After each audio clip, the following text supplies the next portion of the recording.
Hi hello ಪ್ರೀತಿಯ ವಿದ್ಯಾರ್ಥಿ ಮಿತ್ರರೇ, ಪುನರ್ವಿ ಎಜು ಸಂಸ್ಕಾರ್ಗೆ ಸ್ವಾಗತ ಸುಸ್ವಾಗತ. ವಿದ್ಯಾರ್ಥಿಗಳೇ, ಮೊದಲ ಸೆಮಿಸ್ಟರ್ ಅದರಲ್ಲಿ ಕನ್ನಡ ನಿಧಿ 2 ಬೆಂಗಳೂರು ಉತ್ತರ ಯೂನಿವರ್ಸಿಟಿಯ ವಿದ್ಯಾರ್ಥಿಗಳಿಗಾಗಿ BA ಮೊದಲ ಸೆಮಿಸ್ಟರ್ SCP ಸ್ಟೇಟ್ ಎಜುಕೇಷನ್ ಪಾಲಿಸಿಯ ಪ್ರಕಾರ ಮೊದಲನೆಯ ಒಂದು ಪಾಠದ ಸಂಪೂರ್ಣವಾದಂತಹ ನೋಟ್ಸ್ನ ವಿವರಣೆಯನ್ನು ತಿಳಿಸ್ಕೊಡ್ತಾ ಇದ್ದೀನಿ ವಿದ್ಯಾರ್ಥಿಗಳೇ. ಬನ್ನಿ ಈಗ ಕ್ವಶನ್ ಆನ್ಸರ್ ನೋಡ್ತಾ ಹೋಗೋಣ. ಜೊತೆಗೆ ನಿಮಗೆ ಯಾವ ಒಂದು ಸಬ್ಜೆಕ್ಟ್ಸ್ ಬೇಕು ಅನ್ನೋದನ್ನು ಕಮೆಂಟ್ ಸೆಕ್ಷನ್ ಕಮೆಂಟ್ ಮಾಡಿದರೆ ನಮ್ಮ ಚಾನಲ್ನ ಸಬ್ಸ್ಕ್ರೈಬ್ ಮಾಡ್ಕೊಳ್ಳಿ. ಪ್ರಶ್ನೆ 1, ಆಧುನಿಕ ಪೂರ್ವಯುಗ ಅಥವಾ ಮುಕ್ತಯುಗದ ಸಾಹಿತ್ಯ ಸ್ವರೂಪವನ್ನು ತಿಳಿಸಿ.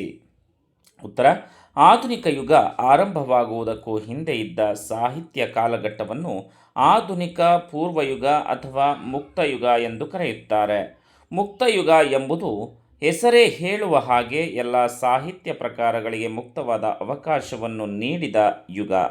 ಮುಕ್ತ ಯುಗದ ಮತ್ತೊಂದು ವಿಶೇಷತೆ ಎಂದರೆ ಸಾಹಿತ್ಯಾಸಕ್ತಿಯನ್ನು ಹೊಂದಿದ, ಸಾಹಿತ್ಯ ಕಟ್ಟುವ ಪ್ರೌಢಿಮೆಯನ್ನು ಪಡೆದ ಪ್ರತಿಯೊಬ್ಬರೂ ಸಾಹಿತ್ಯ ರಚನೆಯಲ್ಲಿ ತೊಡಗಿರುವುದನ್ನು ಕಾಣಬಹುದು. ಇಲ್ಲಿ ಪಂಡಿತರಿಂದ ಪಾಮರರವರೆಗೂ ಸಾಹಿತ್ಯ ರಚನೆ ಮಾಡಿರುವುದನ್ನು ಗುರುತಿಸಬಹುದು. ಎಲ್ಲ ಬಗೆಯ ಛಂದಸ್ಸಿನಲ್ಲಿ ಕಾವ್ಯ ರಚನೆ ಆಗಿರುವುದು ಮುಕ್ತಯುಗದ ಕಾಣಿಕೆಯಾಗಿದೆ. ಹಾಗಾಗಿ ಇಲ್ಲಿ ಷಟ್ಪದಿ, ಸಾಂಗತ್ಯ, ಚಂಪು, ವಚನ, ಕೀರ್ತನೆ, ತ್ರಿಪದಿ ಇತ್ಯಾದಿ ಸಾಹಿತ್ಯ ಪ್ರಕಾರಗಳಲ್ಲಿ ಸಾಹಿತ್ಯ ರಚಿತವಾಗಿದೆ. ಸಾಂಗತ್ಯ ಸಾಹಿತ್ಯದಲ್ಲಿ ಸಂಚಿಯ ಹೊನ್ನಮ್ಮ ಮತ್ತು ಹೆಳವನಕಟ್ಟೆ ಗಿರಿಯಮ್ಮನ ಅಭಿವ್ಯಕ್ತಿಗಳು ಸ್ತ್ರೀ ಸಂವೇದನೆಯ ಸಂಕೇತಗಳಾಗಿವೆ. ರತ್ನಾಕರ ವರ್ಣಿಯ ಹಾಡುಗಾರಿಕೆ ಈ ಯುಗದ ವಿಶೇಷ. ಸಾಂಗತ್ಯ ಬಂಧದ ಸೊಗಸಾದ ನಿರ್ವಹಣೆ, ಮುಕ್ತ ಗ್ರಹಿಕೆ, ಲೌಕಿಕ ಆಶಯಗಳಿಂದ ರತ್ನಾಕರ ವರ್ಣಿಯ ಭರತೇಶ ವೈಭವ ಈ ಯುಗದ ಮುಖ್ಯ ಕಾವ್ಯ. ಇನ್ನು ಪ್ರಶ್ನೆ 2 ನೋಡೋಣ. ಆಧುನಿಕ ಪೂರ್ವಯುಗದ ಸಾಹಿತ್ಯ ಧೋರಣೆಯನ್ನು ತಿಳಿಸಿ. ಉತ್ತರ: ಆಯಾ ಯುಗ ಧರ್ಮಕ್ಕೆ ಅನುಗುಣವಾಗಿ ಒಂದೊಂದು ಯುಗದಲ್ಲಿ ಒಂದೊಂದು ಸಾಹಿತ್ಯ ಪ್ರಕಾರಗಳಲ್ಲಿ ಸಾಹಿತ್ಯ ರಚನೆಯಾಗಿರುವುದನ್ನು ಗಮನಿಸಬಹುದು. ಉದಾಹರಣೆಗೆ 10ನೇ ಶತಮಾನಕ್ಕೂ ಪೂರ್ವದಲ್ಲಿ ತ್ರಿಪದಿ, ಗದ್ಯ, ಪದ್ಯ, 10ನೇ ಶತಮಾನದಲ್ಲಿ ಚಂಪು, 12ನೇ ಶತಮಾನದಲ್ಲಿ ವಚನ, 13ನೇ ಶತಮಾನದಲ್ಲಿ ಷಟ್ಪದಿ ಮತ್ತು ರಗಳೆ, 15ನೇ ಶತಮಾನದಲ್ಲಿ ಕೀರ್ತನೆ, 16ನೇ ಶತಮಾನದಲ್ಲಿ ಸಾಂಗತ್ಯ. ಹೀಗೆ ಒಂದೊಂದು ಯುಗದ ಕಾಲಘಟ್ಟದಲ್ಲೂ ಒಂದೊಂದು ಸಾಹಿತ್ಯ ಪ್ರಕಾರ ಹೆಚ್ಚು ಪ್ರಚಲಿತದಲ್ಲಿರುವುದನ್ನು ಕಾಣಬಹುದು. ಹಾಗೆಂದ ಮಾತ್ರಕ್ಕೆ ಒಂದು ಕಾಲಘಟ್ಟದಲ್ಲಿ ಇನ್ನಿತರ ಸಾಹಿತ್ಯ ಪ್ರಕಾರಗಳು ಇರಲಿಲ್ಲ ಎಂದು ಅರ್ಥವಲ್ಲ. ಇತರೆ ಸಾಹಿತ್ಯ ಪ್ರಕಾರಗಳಿದ್ದರೂ ಕಡಿಮೆ ಪ್ರಮಾಣದಲ್ಲಿದ್ದವು. ಯಾವುದೋ ಒಂದು ಸಾಹಿತ್ಯ ಪ್ರಕಾರದಲ್ಲಿ ಮಾತ್ರ ಹೆಚ್ಚು ಸಾಹಿತ್ಯ ಕೃತಿಗಳು ರಚನೆಯಾಗಿರುವುದನ್ನು ಗಮನಿಸಬಹುದು. ಇನ್ನು 3ನೇ ಪ್ರಶ್ನೆಯನ್ನು ನೋಡೋಣ.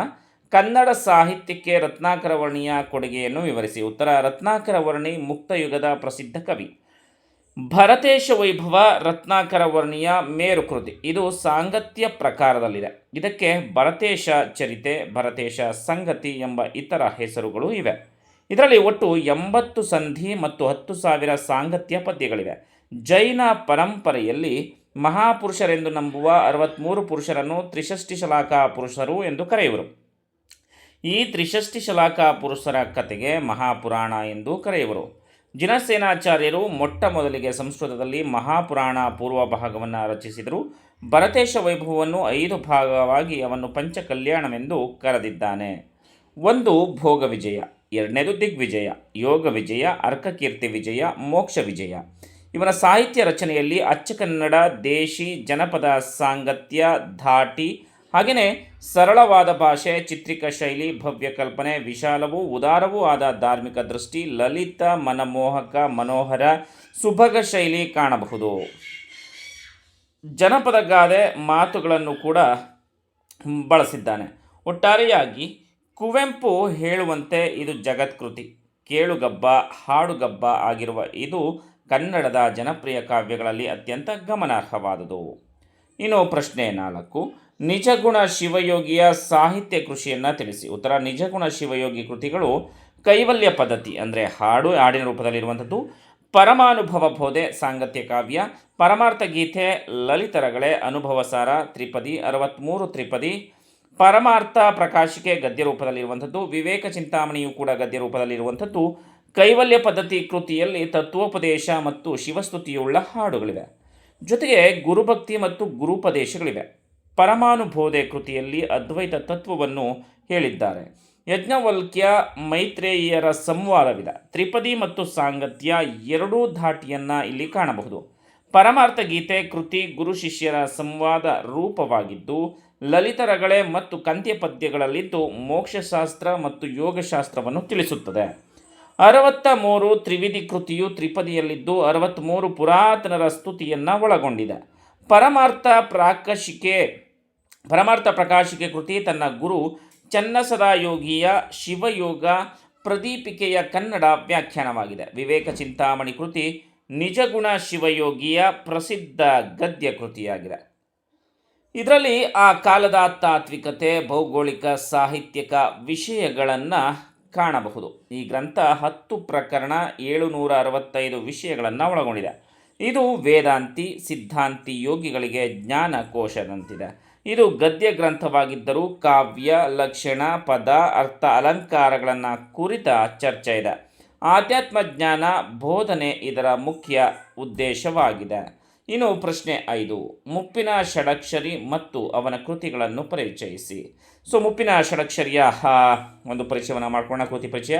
ಇವನ ಕಾಲ ಕ್ರಿಸ್ತಶಕ ಸುಮಾರು 1500. ನಿಜಗುಣ ಶಿವಯೋಗಿಯ ಸಮಕಾಲೀನ. ನಿಜಗುಣ ಶಿವಯೋಗಿಯಲ್ಲಿ ಜ್ಞಾನ ಪ್ರಧಾನತೆಯನ್ನು ಕಂಡರೆ ಮುಪ್ಪಿನ ಷಡಕ್ಷರಿಯಲ್ಲಿ ಭಕ್ತಿ ಪ್ರಧಾನವಾದ ಭಾವಾಕ್ಷೋಭೆಯನ್ನು ಕಾಣಬಹುದು.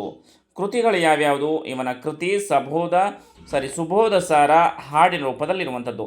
ಇಲ್ಲಿನ ಕನ್ನಡ ಹೊಸಗನ್ನಡದ ಸತ್ವಲಕ್ಷಣಗಳನ್ನು ಹೊಂದಿರುವಂಥದ್ದು. ಇಲ್ಲಿನ ಪದ್ಯಗಳು ಷಟ್ಪದಿಯಲ್ಲಿವೆ. ಇವನ ಹಾಡುಗಳಲ್ಲಿ ಸಮರ್ಪಣ ಭಾವ, ಸತ್ಯ ಧರ್ಮದ ಅರಿವು, ಅನುಭಾವದ ಎತ್ತರ ತಿಳಿಯಾದ ದಾಟಿದ್ದು. ಬಹುತೇಕ ಹಾಡುಗಳು ಕುಸುಮ ಮತ್ತು ಭೋಗ ಷಟ್ಪದಿಯಲ್ಲಿ ರಚಿತವಾಗಿವೆ. ಇನ್ನು 6ನೇ ಪ್ರಶ್ನೆ ನೋಡೋಣ. ಮಹಾಲಿಂಗರಂಗನ ಸಾಹಿತ್ಯಿಕ ಕೊಡುಗೆಗಳನ್ನು ತಿಳಿಸಿ. ಮಹಾಲಿಂಗರಂಗನ ಮತ್ತೊಂದು ಹೆಸರು ರಂಗನಾಥ. ಈತನ ಕಾಲ ಕ್ರಿಸ್ತಶಕ ಸುಮಾರು 1675.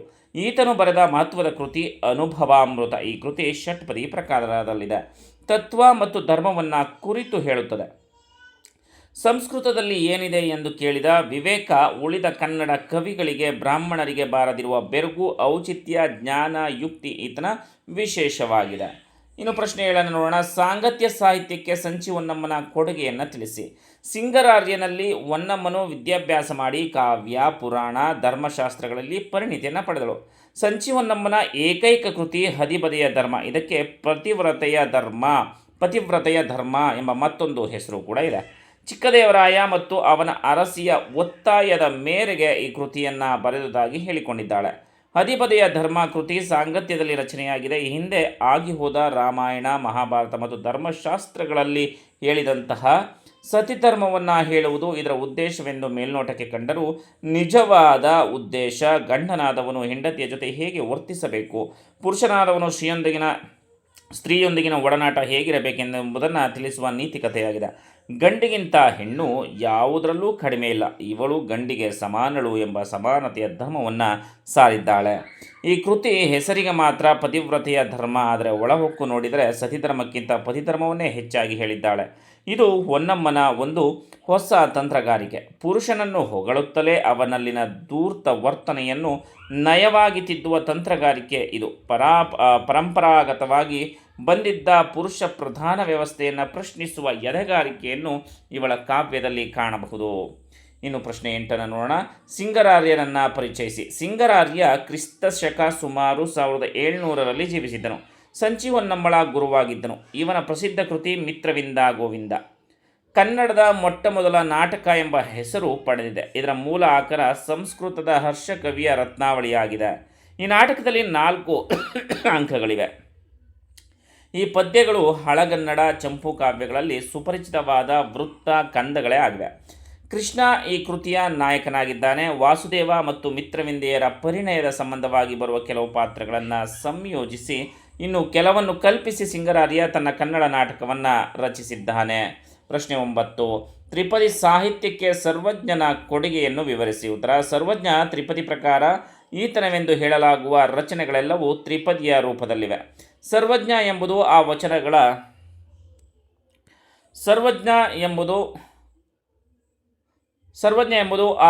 ಅಂಕಿತ. ಸುಮಾರು 2000ಕ್ಕೂ ಹೆಚ್ಚಿನ ಸರ್ವಜ್ಞ ಎಂಬ ಅಂಕಿತವಿರುವ ತ್ರಿಪದಿಗಳು ಸಿಗುತ್ತವೆ. ಸರ್ವಜ್ಞನ ತ್ರಿಪದಿಗಳ ವಸ್ತು.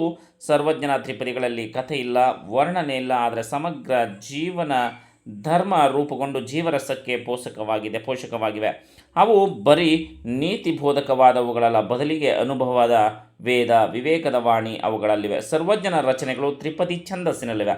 ಸಮಗ್ರತೆಯಲ್ಲಿ 12ನೇ ಶತಮಾನದ ವಚನಕಾರರ ಮಾತಿನ ಘನತೆಯನ್ನು ಈ ರಚನೆಗಳು ಪಡೆದುಕೊಂಡಿವೆ. ವಚನಕಾರರ ಶಕ್ತಿ, ಇವನ ಶಕ್ತಿ ಎರಡೂ ಒಂದೇ. ತನ್ನ ಮನಸ್ಸಿಗೆ ಬಂದ ಯೋಚನೆಯನ್ನು ಯೋಗ್ಯ ಶಬ್ದಗಳಿಂದ ಉಚಿತವಾದ ರೀತಿಯಲ್ಲಿ ಧಾರಾಳವಾಗಿ ಹೇಳಲು ಇವನು ಸಮರ್ಥನಾಗಿದ್ದಾನೆ. ಹೇಳಬೇಕಾದದ್ದನ್ನು ಸರಳವಾದ ಶೈಲಿಯಲ್ಲಿ ಉಪಮಾನ ದೃಷ್ಟಾಂತಗಳ ಮೂಲಕ ಜನಸಾಮಾನ್ಯರ ಮನಸ್ಸಿಗೆ ನಾಟುವಂತೆ ಹೇಳುತ್ತಾನೆ. ಇವನ ಅಚ್ಚಗನ್ನಡದ ಸೊಬಗು ಹಾಗೂ ಕನ್ನಡ ಸಾಹಿತ್ಯದ ದೇಸಿ ಸತ್ವವು ಅವಿಸ್ಮರಣೀಯವಾಗಿದೆ. ಸರ್ವಜ್ಞನ ಬಹುತೇಕ ತ್ರಿಪದಿಗಳು ಅಲ್ಲಮಪ್ರಭುವನ್ನು ನೆನಪಿಸುತ್ತವೆ. ಇವನು ತಮಿಳಿನ ತಿರುವಳ್ಳುವರ್, ತೆಲುಗಿನ ವೇಮನರಂತೆ ಕನ್ನಡದ ಜನತೆಯ ಕವಿಯಾಗಿ ವಿಶಿಷ್ಟ ಸ್ಥಾನವನ್ನು ಪಡೆದಿದ್ದಾನೆ. ಪ್ರಶ್ನೆ 10. ಕನ್ನಡ ಸಾಹಿತ್ಯಕ್ಕೆ ಯಳವನಕಟ್ಟೆ ಗಿರಿಯಮ್ಮನ ಕೊಡುಗೆಯನ್ನು ತಿಳಿಸಿ. ಉತ್ತರ: ಚಂದ್ರಹಾಸನ ಕಥೆಯನ್ನು ಬರೆದಿರುವಂಥದ್ದು ಸಾಂಗತ್ಯ ಇದರಲ್ಲಿ. ಹಾಗೆಯೇ ಸೀತಾ ಕಲ್ಯಾಣ ಹಾಡಿನ ರೂಪದಲ್ಲಿರುವಂಥದ್ದು. ಉದ್ದಾಲಕನ ಕಥೆ ಚಂದ್ರಹಾಸನ ಕಥೆಯಲ್ಲಿ ಬರುವ ಒಂದು ಪ್ರಸಂಗ. ಭಕ್ತಿಯ ಹಾಡುಗಳು ಹಾಗೆಯೇ ಬ್ರಹ್ಮ ಕುರವಂಜಿ ಹಾಡುಗಳು ಚಂದ್ರಹಾಸನ ಕಥೆ ಸಾಂಗತ್ಯ ಕಾವ್ಯವಾಗಿದ್ದು, ಇದರಲ್ಲಿ ಒಂದು 5 ಸಂಧಿಗಳಿರುವಂಥದ್ದು. ದೇಸಿ ಭಾಷೆ, ಸರಳ ವರ್ಣನೆ, ಸಹಜ ಕಲ್ಪನಾ, ತುಂಬು ಭಾವನೆ ಇಲ್ಲಿ ಬಿಂಬಿತವಾಗಿವೆ. ಹಾಡುಗಬ್ಬಗಳಾಗಿರುವ ಈ ಕೃತಿಗಳು ಜನಪ್ರಿಯವಾಗಿವೆ. ಇದರಲ್ಲಿ ಉದ್ದಾಲಕನ ಕಥೆ ಬರುತ್ತದೆ. ಇವರ ಕೃತಿಗಳಲ್ಲಿ ತತ್ವ ಮತ್ತು ನೀತಿ ಬೋಧನೆಯನ್ನು ಸರಳವಾಗಿ ಹೇಳಿರುವುದನ್ನು ಕಾಣಬಹುದು. ಇನ್ನು 11ನೆಯ ಪ್ರಶ್ನೆ, ದೇವಚಂದ್ರ ಕವಿಯನ್ನು ಪರಿಚಯಿಸಿ. ಉತ್ತರ: ಇವನ ಕಾಲ ಕ್ರಿಸ್ತಶಕ ಸುಮಾರು 1770ರಿಂದ 1841. ಇವರ ಸ್ಥಳ ಮೈಸೂರು. ಇವನು 3ನೇ ಕೃಷ್ಣರಾಜನ ಆಶ್ರಯದಲ್ಲಿದ್ದನು. ದೇವಚಂದ್ರನ ರಾಜಾವಳಿ ಕಥೆ ಸಾಂಗತ್ಯ ಕೃತಿ. ಸಾಂಗತ್ಯವಾದರೂ ಗದ್ಯದಲ್ಲಿ ಇದು ಇರುವಂಥದ್ದು. ಚಾರಿತ್ರಿಕ ಮಹತ್ವವಿದೆ. ಇಲ್ಲಿನ ವಸ್ತು ರಾಜರ, ಜನರ, ಧರ್ಮಗಳ, ಸಮುದಾಯಗಳ ಕಥೆಯನ್ನು ಒಳಗೊಂಡಿದೆ. ಅಲ್ಲಲ್ಲಿ ಮತೀಯ ಸಂಘರ್ಷಗಳು ದಾಖಲಾಗಿವೆ. ಆಗಿನ ಕಾಲದ ಬ್ರಾಹ್ಮಣರ ಗೋಮುಖ ವ್ಯಾಘ್ರತನ, ಜೈನ ಶೈವ ಸಂಘರ್ಷ, ಮತಾಂತರ ಪ್ರಕ್ರಿಯೆಯನ್ನು ಇಲ್ಲಿ ಕಾಣಬಹುದು. ವಿದ್ಯಾರ್ಥಿಗಳೇ, ಇದಿಷ್ಟು ನಿಮ್ಮ Bengaluru north Kannada notes, BA notes ಆಗಿರುವಂಥದ್ದು. ಇನ್ನು ಯಾವುದು ನೋಟ್ಸ್ ಬೇಕು ಅನ್ನೋದನ್ನು ಮಿಸ್ ಮಾಡೋದನ್ನು ಕಮೆಂಟ್ ಸೆಕ್ಷನಲ್ಲಿ ಕಮೆಂಟ್ ಮಾಡಿ. ಸೊ ನಿಮಗೆ ಯಾವ ಒಂದು ಸಬ್ಜೆಕ್ಟ್ಸ್ ಬೇಕು ಅನ್ನೋದನ್ನು ಕಮೆಂಟ್ ಮಾಡಿ. ಹಾಗೆ ನಮ್ಮ ಚಾನಲನ್ನು ಸಬ್ಸ್ಕ್ರೈಬ್ ಮಾಡೋದನ್ನು ಮರಿಬೇಡಿ ವಿದ್ಯಾರ್ಥಿಗಳೇ. ಸೊ ಮತ್ತೆ ಮುಂದಿನ ವಿಡಿಯೋದಲ್ಲಿ ಸಿಗೋಣ. ಅಲ್ಲಿವರೆಗೂ ನಮಸ್ಕಾರ.